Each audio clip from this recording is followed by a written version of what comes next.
अस्सलाम वालेकुम नाज़रीन, इस वक्त मुल्की सूरत हाल में आप देख रहे हैं कि अगले 8 से 10 दिन इंतहाई अहम है। 25 अक्टूबर तक काजी फायज़ ईसा की एक्सटेंशन का मामला हो, इमरान खान की अडयाला जेल में सेहत के लिहाज से या शंघाई ताउन तंजीम के बाद आइनी तरामीम का मामला हो। ये जो फैसला कुन दिन है, इसमें क्या होगा? अब तक की जो इतलात हैं, काजी फायज़ ईसा साहब का बोरिया बिस्तर गोल हो चुका है और नए जो चीफ जस्टिस हैं उनकी नोटिफिकेशन किसी भी वक्त हो सकता है। इमरान खान ने जो पार्टी है तहरीक इंसाफ, उनसे मुलाकात ना होने की सूरत में फिर 15 अक्टूबर को डी चौक पे एहतजाज की कॉल दे रखी है। इन सारी मामलात में अगले 8-10 दिन पाकिस्तानी मुल्की सियासत के कैसे होंगे? डॉक्टर उमर फारूक साहब मेरे साथ मौजूद हैं। पहले आप पेशन गोइयाँ देखते रहे हैं, काजी फायज़ ईसा साहब के हवाले से भी पेशन गोई हुई, इमरान खान के हवाले से भी करते रहते हैं। डॉक्टर साहब आपका शुक्रिया, आपने वक्त दिया। ये जो फैसला कुन दिन है सर, अगले 25 अक्टूबर से पहले पहले आईनी तरामीम भी हो रही हैं, बाकी चीज़ें, अगर हम एक एक करके बात करें इस वक्त, सबसे पहले तो हम बात कर लेते हैं इमरान खान के हवाले से। इस वक्त सितारों के अहवाल के मुताबिक इमरान खान कहाँ हैं, सेफ हैं और पहले की तरह पावरफुल ही हैं, कैसे है? देखें जी, जायचे में तो खान साहब बहुत पावरफुल हैं। अब जो खान साहब हैं वो उनका जायचा बहुत तगड़ा है। और एक बात मैं आपको बता दूं कि एस्ट्रोलॉजी में जो हमारी कौम है ये बिल्कुल इमरान खान के विजन के पीछे खड़ी है। खान साहब इस मुल्क में ताकतवर आदमी है, माशाल्लाह जायचा उनका स्ट्रॉन्ग है, कोई ऐसा मसला नहीं है। अब जो सूरत हाल नज़र आ रही है असल में ये नहीं है, सूरत हाल कुछ और है। मतलब सितारे कह रहे हैं हिडन सूरत हाल है, ऊपर कुछ है अंदर कुछ और चल रहा है। और ये जो आपने बात की है ना काजी फायज़ ईसा साहब वाली, आपको याद होगा यहाँ पे ये हुआ कि जी इजलास जारी है, जी इजलास जारी है, अब अमेंडमेंट होने लगी है, अब सुप्रीम कोर्ट उड़ जाएगी जी। कुछ भी नहीं हुआ, सारी चीज़ें वैसे रही, इनके अपने अरकान टूट गए। तो मैंने अर्ज़ किया ना कि जायचे के मुताबिक दो चीज़ें स्ट्रॉन्ग हैं, एक तो इमरान खान स्ट्रॉन्ग है, दूसरा अदलिया भी स्ट्रॉन्ग है। जी जी। अच्छा डॉक्टर साहब, ये जो फिर पीटीआई एहतजाज करने जा रही है, ये तो वैसे चूंकि अभी कोर कमेटी दोबारा फैसला करेगी, शायद ये एहतजाज ना हो, लेकिन इमरान खान का जिस तरह आपने कहा कि वो पावरफुल है, अली अमीन गंडापुर जो है वो अपनी पार्टी को कह रहे हैं कि आप बेफिक्र हो जाएं, इमरान खान बिल्कुल सेफ हैं। उन्हें एक कोर कमेटी में भी कहा और आपने अली अमीन गंडापुर का बड़ा पॉजिटिव बताया कि वो इमरान खान के हवाले से जो मेन बंदा है इमरान खान का वो अली अमीन गंडापुर है।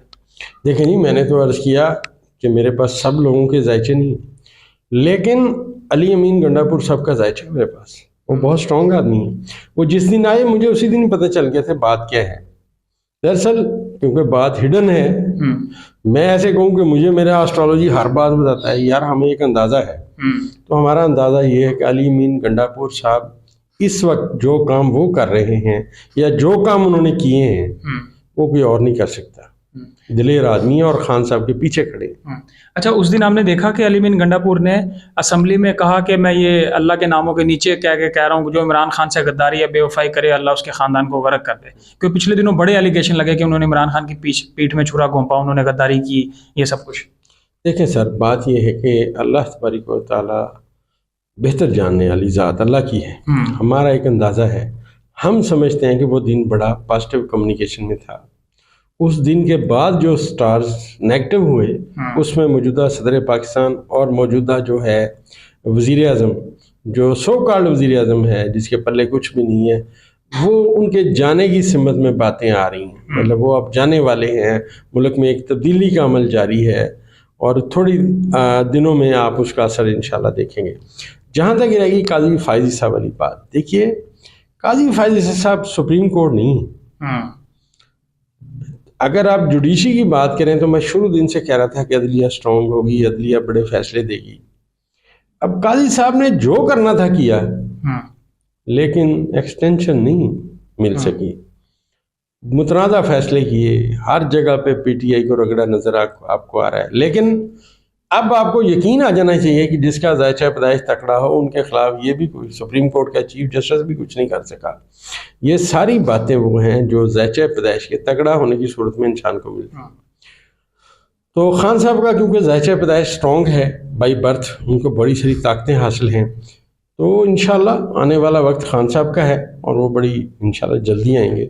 अच्छा, अभी आप बड़े अरसे से ये बात कर रहे हैं कि अदलिया स्ट्रांग होगी, अदलिया स्ट्रांग होगी। हमने जब देखा कि एक वक्त में काजी फायज ईसा साहब मेजॉरिटी में थे और वो जो फैसले देते थे जजेस उनके साथ खड़े होते थे। अब ऐसा वक्त हमने देखा कि काजी फायज ईसा ने जो बल्ले निशान का फैसला था माइनॉरिटी में थे, और अब वो जो बेंच बनाते हैं काजी फायज ईसा साहब, नाज़रीन आपको भी पता है कि अभी भी उन्होंने 17 अक्टूबर को एक बेंच बनाया है जो आईनी तरामीम को देख रहा है। उसमें वो अपने 2-3 जजेस को अपने साथ रखते हैं जो उनको पता है कि वो उनके बेंच में से उठ के नहीं जाएंगे। लेकिन इस वक्त काजी साहब की सूरत हाल ये है कि अगर 17 या 2 एडहॉक जजेस मिला के 19 जजेस हम देखें सुप्रीम कोर्ट के, तो उसमें से 13 जजेस ऐसे हैं जो काजी फायज ईसा के सोच के एंटी खड़े हैं। जिस तरह उन्होंने फैसले लिए, सदारती ऑर्डिनेंस के जरिए कमेटी तब्दील की और जजेस को जिस तरह उन्होंने वो किया, तो ये जो अदलिया के स्ट्रांग होने का पैमाना आप बताते हैं। अभी हमें ये भी ज़राए से खबरें पता चली कि जजेस को ये पैगाम दे दिया गया है कि आप ये परेशान ना हो कि काजी फायज ईसा साहब रहेंगे या उनकी एक्सटेंशन होगी या तरमीम। उनको कहा है कि काजी जो मंसूर अली शाह साहब हैं उनका नोटिफिकेशन किसी भी वक्त हो सकता है। तो जब ये जो सारी मामलात, और फिर ये भी हमने देखा कि काजी फायज ईसा को अलविदाई डिनर भी अनाउंस कर दिया है सुप्रीम कोर्ट के रजिस्ट्रार ने, जो उन्होंने कहा मैंने नहीं लूँगा, और ये सब खैर वो ये ड्रामेबाजी तो वो करते रहते हैं। लेकिन अब ये जो अदलिया के मजबूत होने का पैमाना है ये 25 अक्टूबर के बाद मजीद होगा। जायचे में चीज़ें सुप्रीम कोर्ट को कैसे हैं? मैं अर्ज करता हूँ, देखिए जब कोई भी बंदा क्राइसिस में होता है ना, मुश्किलात में होता है, उस वक्त उसे पता चलता है मेरे साथ कौन खड़ा है और मेरे खिलाफ कौन खड़ा है।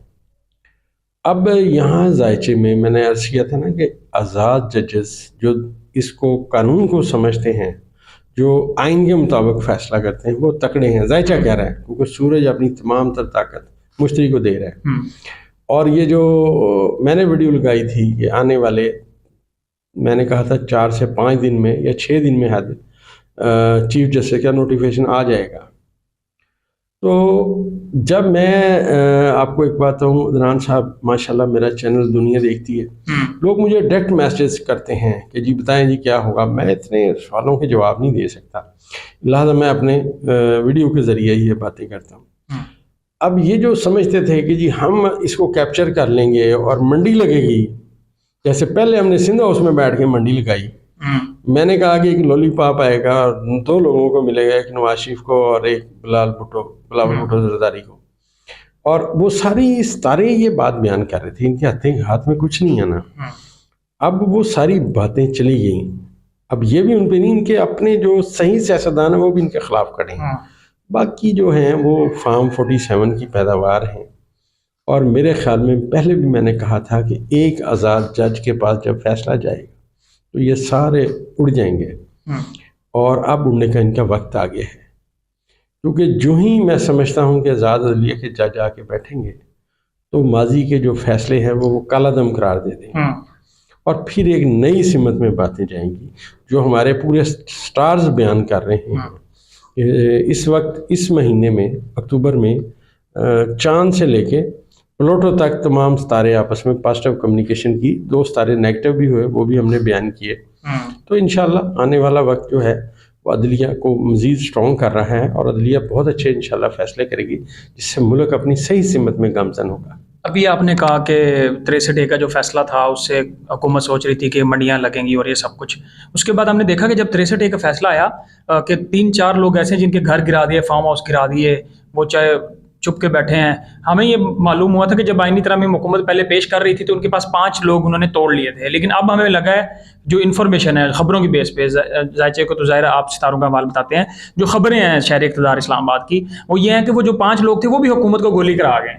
इसके अलावा हुकूमत के अपने लोग भी, जो 2-3 लोग ऐसे हैं जो बैरून मुल्क हैं, वो पाकिस्तान आना ही नहीं चाह रहे। तो हुकूमत आईनी तरामीम तो फिर वो शेर अफजल मरवत वाली हम तो कह सकते हैं कि बढ़ गई, लेकिन ये है कि वो हुकूमती जो आईनी तरामीम है वो अब पेश होती नजर नहीं आ रही। देखिए अदनान साहब, आपका सवाल ज़रा बहुत तवील है, मैं आपको थोड़ा सा और एंगल से जवाब देने की कोशिश करूँगा। हमारी एस्ट्रोलॉजी कह रही है कि ये खान साहब को अंडर एस्टिमेट किए बैठे थे। आज आपके चैनल पे बैठ के मैं एक और प्रेडिक्शन करता हूँ, जो सितारों को मैं मिला के पढ़ रहा हूँ, ये जो लोग, इनके लोग जो वोट नहीं देना चाह रहे, इनकी भी अटी सटी लगी हुई है कहीं, और जहाँ लगी हुई अटी सटी आने वाले वक्त में आपको नजर आएगी कि हाँ जी इनकी अटी सटी यहाँ थी। असल बात यह है तो खान साहब का जो विजन है उसके पीछे दुनिया खड़ी है, सियासतदान भी खड़े हैं, तलबा भी खड़े हैं, औरतें, माएँ, बहनें, सब लोग खड़े हैं। ये उसको नाकाबिले शिकस्त है इंशाल्लाह, और आप देखेंगे बातें पॉजिटिव होंगी। अच्छा, ये जो जैसे हमने स्टार्ट में कहा कि पाकिस्तान की सियासत के अगले 8-7 दिन बड़े फैसला कुन होंगे। अभी तो जाहिर है बैरून मुल्क से मेहमान आए हुए हैं। 18 अक्टूबर के बाद 25 अक्टूबर तक, ये 24 लगा लें, ये जो 6 दिन होंगे, 5 दिन, ये बड़े फैसला कुन होंगे। सितारों का एक जो लाइन, जो जिस तरह आप 1 बाय 1 बयान करते हैं, कोई एकदम कोई बड़ा चेंज आएगा या 25 के बाद या कुछ इस तरह का कुछ? देखिए, बड़ा सारा चेंज आ चुका है। अदनान साहब, आप फर्ज कीजिए आप पंजाब से गए सिंध में, जो ही आप सिंध में एंटर हुए तो आपने वहाँ का वेदर देखा, लोग देखे, उनके कपड़े देखे, उनकी बोली सुनी, उनके होटल देखे, उनका उठना बैठना देखा, आपने सीखा ना। इस तरह जायचे में हर वक्त सितारे जो मूव हो रहे, आगे से आगे जा रहे, जहाँ खेत होते वहाँ बिल्डिंगें बन गई, ये वही जायचे का कानून है। अब जायचा ये कह रहा है कि माजी वाली कोई बात नहीं रहेगी, बात नहीं आएगी। अब वो जो चीज़ें आनी हैं, जिन लोगों ने सियासत करनी है, उन्होंने सीरियस सियासत करनी है। अब इनके बगाऊ माल वाली सियासत ख़त्म होगी। आप देखिए नवाज शरीफ साहब आए, वो जी ट्रेनें चलाई गई, वो अब इनकी हुकूमत एक जलसा तो करके दिखाएं ना। इनकी हुकूमत है, जलसा करें। पीपल्स पार्टी सिंध में जलसा कर दिखाए, हम भी मानेंगे, हाँ जी कर दिखाए। अनाउंस ही कर दें, इनको अनाउंस भी नहीं कर सकते क्योंकि ये अवाम में जाएंगे, अवाम जूते मारेंगे। सिचुएशन बिल्कुल कुछ इसी तरह की है। डॉक्टर साहब, आखिर में, चूँकि हमने आपका वक्त हमें तो कभी कभी मिलता है, ये जो सारी सूरत हाल में आपने देखा है कि माजी में भी सब कुछ हुआ और 1 बाय 1 आप रोज़ाना की बुनियाद पे बताते रहे। अब ये जो हुकूमत है, ये एक कोशिश करेगी आईनी तरमीम 18 अक्टूबर को पेश करने की। अब मौलाना फजलुर रहमान ये कह रहे हैं कि हम कोशिश करेंगे। अब नून लीग हमने देखा है कि वो मंजर से गायब हो गई है, उनका कोई वजीर, कोई मुशीर, कोई आगे फ्रंट पे नहीं खेल रहा। बिलावल भुट्टो साहब कोशिश कर रहे हैं कि वो कह रहे हैं कि ये आईनी तरामीम कायदे आज़म का ख्वाब था, वो तो उसको कायदे आज़म का ख्वाब करार दे रहे हैं। लेकिन उसमें भी मौलाना फजलुर रहमान के बगैर ये आईनी तरामीम नहीं होगी। तो मौलाना का किरदार भी आपने पिछले दिनों बताया था कि मौलाना बड़े अब जो है ना अपराइट होके चीज़ों को लेके चलेंगे। तो जो फैसला कुन पाकिस्तान की सियासत होगी, तो ये हुकूमत जिसको कह रहे हैं कि फार्म 47 के वो हुकूमत है, और ये अभी 4 के तरामीम के जरिए 6 महीने चलो साल गुजार जाएगी। तो पाकिस्तान में जो आप कहते हैं कि तरक्की की सिमत में पाकिस्तान जाएगा, उसकी सूरत हाल में आखिर में अगर हम कंक्लूड करें तो इस हवाले से क्या कहेंगे? देखिए, पहली बात ये है अदनान साहब के ये आइन में तरमीम खान साहब के मशवरे के बिना या उनकी मर्जी के बिना नहीं कर पाएंगे। ताकत का मंबा 2 चीज़ें हैं, एक इमरान खान साहब का जायजा और दूसरा अदलिया का जायजा।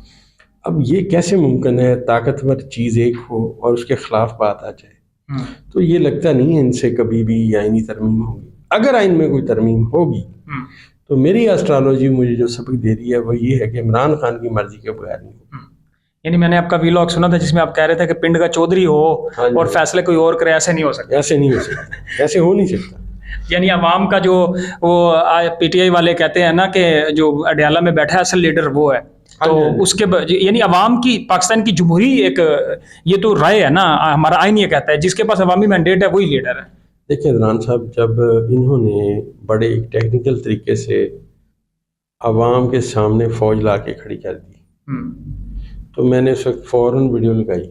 मैं क्या, मेरी कैलकुलेशन में ये स्टार्स यहाँ हैं, तो मुझे नहीं लगता कि अवाम और फौज आमने सामने होगी। आप देखें ऐसे वो खड़े थे फौज सारी, अवाम आई, उन्होंने जनाब उनको साथ सेल्फियाँ ली, रास्ता दिया और जनाब सारी चीज़ें। असल में वो इनका था कि ये लड़ेंगे, हम फिर नई बातें करेंगे, हमें शोशा मिल जाएगा। उस दिन के बाद ये नून लीग पीछे हट गई है। पीछे हटने वाला दिन वही था जिस दिन अवाम और फौज एक जगह खड़ी हुई। तो मुझे यकीन आ गया कि मेरी कैलकुलेशन ठीक है। तो अब ये इनके बस से बाहर है। अब सूरत हाल नून लीग की सब चीज़ें जा रही हैं, तो ये यहाँ से भाग भी मुझे लगता है मुश्किल ही है इनका भागना, क्योंकि वज़न तो किसी को उठाना पड़ेगा ना। तो इन्होंने जो किया इनको ज़रूर उसका नतीजा भुगतना पड़ेगा।